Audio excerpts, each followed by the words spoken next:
राम जी को तो केवल प्रेम प्रिय है।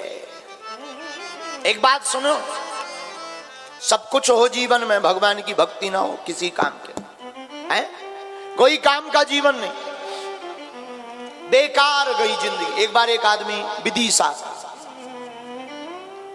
विदिशा का चंगीला बेत्रवती गंगा में एकदम बाढ़ हती, खूब पानी बह रहा था, तो बेतवा नदी में नाव पे बैठा, नाव पे बैठा, नाव चली तो चंगीलाल ने जो नाव चला रहा था उससे पूछा, क्यों उर्दू आती है तुम्हें? अब विदिशा का वो जो नाव चलाने वाला बोला, बोलो हुजूर मैं तो अनपढ़ गवार हूं, मुझे कुछ नहीं आता, उर्दू नहीं आती है, 4 आना जिंदगी बेकार कर ली तुम। थोड़ा और आगे बढ़े, बोले क्यों जी अंग्रेजी आती? अंग्रेजी? वो हाथ जोड़ के बोला, हुजूर हम तो अनपढ़ गवार हैं, अंगूठा छाप हैं, पढ़े लिखे हैं ही नहीं, पढ़े लिखे होते नाव चला रहे होते, हमें अंग्रेजी भी नहीं आती है, बेकार, 8 आना जिंदगी बेकार कर ली। और थोड़ा आगे बढ़े, फिर पूछा, अच्छा चलो छोड़ो, संस्कृत आती? संस्कृत? हाथ जोड़ के बोला, हुजूर कितनी बार बताएं, अनपढ़ गवार ठस देहाती, स्कूल का मुंह ही नहीं देखा, क्या संस्कृत आएगी? तो चंगीलाल बोला, है 12 आना जिंदगी बेकार। इतने में तूफान आया, नाव डगमगाई, डूबने का समय आया। नाविक बोला, चंगीलाल जी हमें तो उर्दू नहीं आती, अंग्रेजी नहीं आती, संस्कृत नहीं आती, तुम्हें तैरना आता है? वो चंगीलाल बोला, हमने भैया तैरा नहीं आज तक। बोले तो तुम्हारी तो 16 ही नहीं चली गई और हम जे चले। बोलो सीताराम। ऐसे ही जीवन है, जीवन में तुम्हें सब कुछ आता हो, खाना पीना, रोना गाना, हंसना नाचना, गायन वादन नृत्य, लेकिन आपको अगर भगवान की भक्ति नहीं है, भगवान की भक्ति नहीं आती, भगवान से प्रेम करना नहीं आता, तो आपकी जिंदगी भी किसी काम की नहीं है, बेकार है। गोस्वामी जी कहते हैं, राम ही केवल प्रेम प्यारा, जान ले वो जो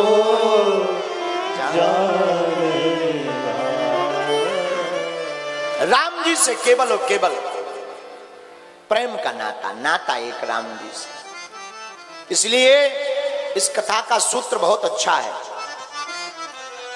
कथा का सूत्र है, भगत के भगवान भक्त के बस में है। भक्त के बिना भगवान का कोई स्वरूप नहीं, और भक्त का भी भगवान के बिना कोई स्वरूप नहीं। दोनों एक दूसरे के पूरक हैं। हम आपको एक कथा बताते हैं, बहुत अच्छी कथा है। ओरछा के एक राजा हुए, श्री मधुकर साहिब जी, बड़े ही अच्छे राजा, बड़े धर्मात्मा, ठाकुर जी के परम भक्त। उनकी धर्म पत्नी, जिनका नाम श्री गणेश देई था, गणेश देई जी काशी के महाराज श्री अनिरुद्ध सिंह जी की महान धर्मात्मा थे, जिनकी रानी का नाम श्री विजय कुंवरी था। विजय कुंवरी के यहां पर भगवान ठाकुर जी की कृपा से 1569 ईस्वी में इनके यहां एक पुत्री का जन्म हुआ, जिसका नाम श्री गणेश देई जी रखा गया। भक्ति भाव का माहौल, गणेश देई का विवाह है ओरछा के राजा महाराज मधुकर साहेब, जो परम वैष्णव थे, उनके साथ हुआ। राजा तो कृष्ण भक्त थे, लेकिन रानी रघुनाथ जी की भक्त थी। अयोध्या जाती थी, भगवान को बड़ा ध्याती थी, बड़ा भजती थी।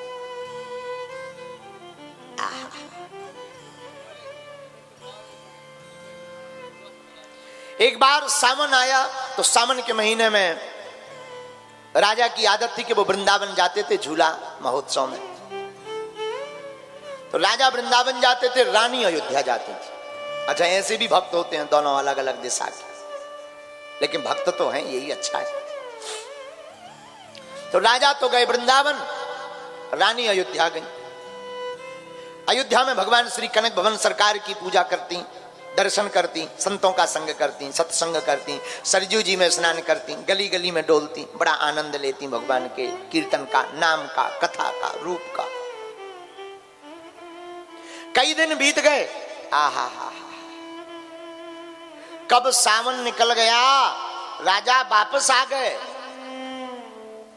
पर इनको ध्यान ही नहीं रहा। बहुत दिन बीत गए, भादों का महीना लगा। राजा ने, उस जमाने में फोन तो हुआ नहीं करते थे, मोबाइल चलते नहीं थे। राजा ने पत्र लिखा, मंत्री को दिया कि जाओ दे आओ।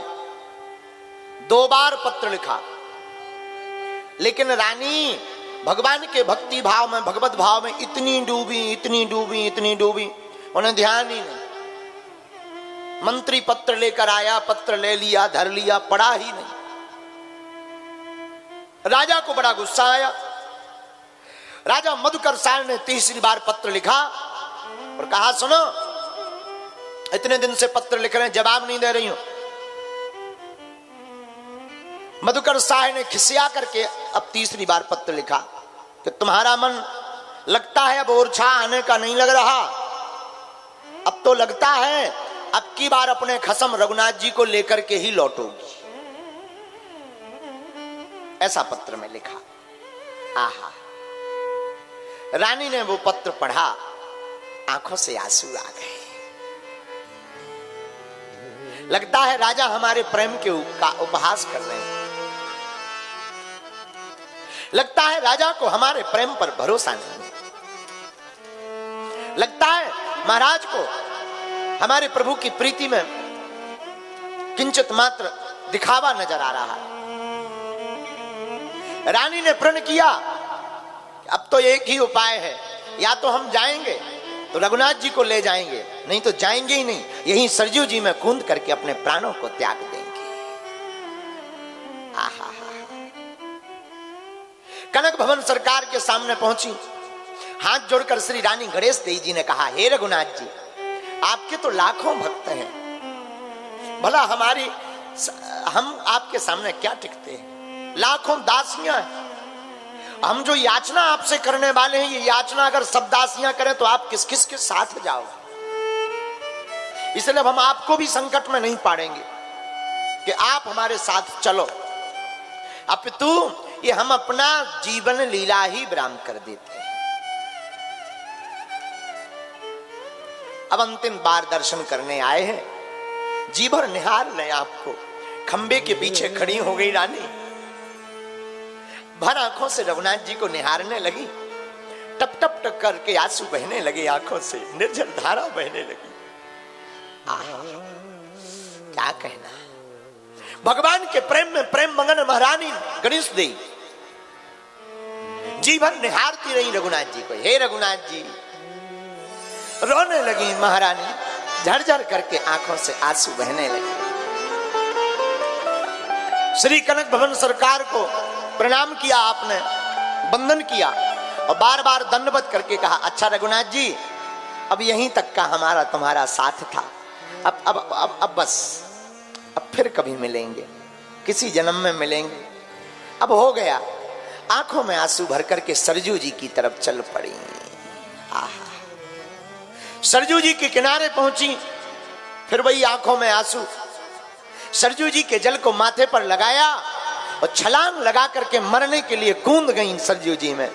और जहां कूदी सो रघुनाथ जी से भी नहीं रहा गया, और जहां वो डूबने लगी सोई रघुनाथ जी गणेश देवी जी के हाथ में स्वयं राम राजा सरकार बन करके आ गए। आहा, स्वयं श्री राम राजा सरकार आए, हाथ में लेकर के जब देखा वो मोहिनी छवि, गदगद हो गई और आंखों से भर करके आंसू झरझर बहने लगे। रघुनाथ जी बोले, देवी अब आप चिंता मत करो, आप अपने पति को पत्र भेज दो लिख करके कि हम जो है अकेले नहीं आ रहे, अपने साथ अब अपने रघुनाथ जी को साथ ला रहे हैं। आहा, इसीलिए भगत के बस में है भगवान। राजा को पत्र लिखा, महाराज आपने कहा था अकेले मत आना, आप तैयारी करो, मंदिर बनाओ, हमारे साथ हमारे रघुनाथ जी आ रहे। पुख पुख नक्षत्र चल करके राम जी और छा गए, और उन्हीं राम जी की जो प्राण प्रतिष्ठा हुई, और आज जो दर्शन होते हैं वही गणेश देवी जी महारानी के लाए हुए साक्षात भगवान श्री राम राजा सरकार है।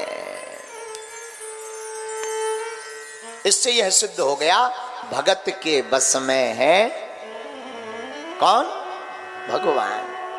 भक्ति के बस में, भक्त के बस में भगवान है। इसलिए जन्म ऐसे ही मत व्यतीत करो, जन्म को व्यतीत ऐसे ही मत करो।